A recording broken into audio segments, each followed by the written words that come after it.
We had our first like full-blown NIL holdout. Yeah. Tennessee's quarterback, I don't even know how to pronounce his last name. Yeah, It's Nico. I just know that it, when written out, looks like Iamaleava, which is funny, but they're blue chip quarterback.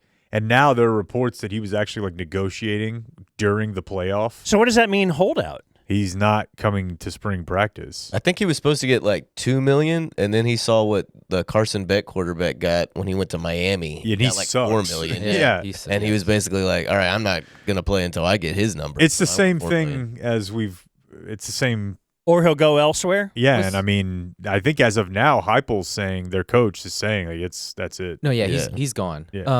But And was his dad was super involved, I think. Yeah, most are. Was the Dan Lanning thing validated? I don't know. I saw some memes. Do you want to tell us what? Well, basically, Nico was out shopping himself trying to get more money, and I guess hit up Oregon to see what their offer was. And Dan Lanning heard about this and called Josh Heupel, the head coach of Tennessee, and said, "Hey, your quarterback is shopping himself around." And that's how Heupel found out, and then told Nico, "You're gone. You're not going to negotiate behind our back." Okay, I guess he was asked about it. Lanning was, and he didn't comment on it, which means he Okay. did. Well, that's pretty That's cool. good. That's cool. Yeah, your team must like not think that you're going to be able to make it in the NFL if you're dead set on trying to get this extra $2 million right now. You know. Yeah, that's a good point too. Yeah. Yeah, I don't know. I mean, talent's talent. They were going at, Quinn Ewers. Talent's talent, but there is something to, and look, we're going to make this comparison about Arch just like we are for Tom Brady, and people are going to say, well, he was able to do that because of his family.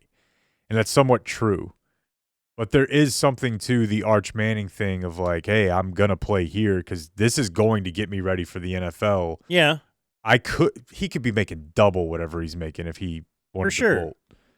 But I mean, And the then whole stay ready. Quinn thing was like, oh my gosh, he's going to leave his high school team. This guy doesn't have the fire to play, and people were falling all over themselves to get him. Then he left Ohio State, and it's like, oh, this guy. Oh, I don't know. Yeah, but to Vinny's point, I think that's different because I think Quinn Ewers was saying, I have nothing left to learn or prove in high school. No one in college. I mean, in college, you should be thinking about the NFL if you're a quarterback, I would say. And if Yeah. you're just like trying to make a lick, but you may need the But money. there was a lot of, criticism of Quinn Ewers for doing that. For sure. And now maybe it's more of a, oh yeah, of course he did that.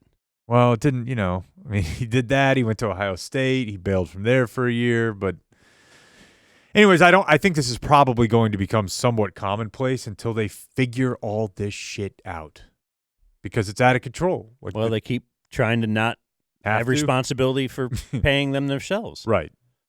It's out of control, but it's also like it's still the same thing. Because people, I think somebody made the point to me. They were like, "Well, if you pay the players, then only the Alabamas and Georgias are going to get like the best players." And it's just like, well, that's how it is now. Like, yeah, I don't worry about like the rich getting richer or whatever. But I do think kids just being able. I mean, right now you can commit, get paid, and then just bail. And a lot of these dudes are getting taken advantage of too. yeah, but It's just the Wild West market.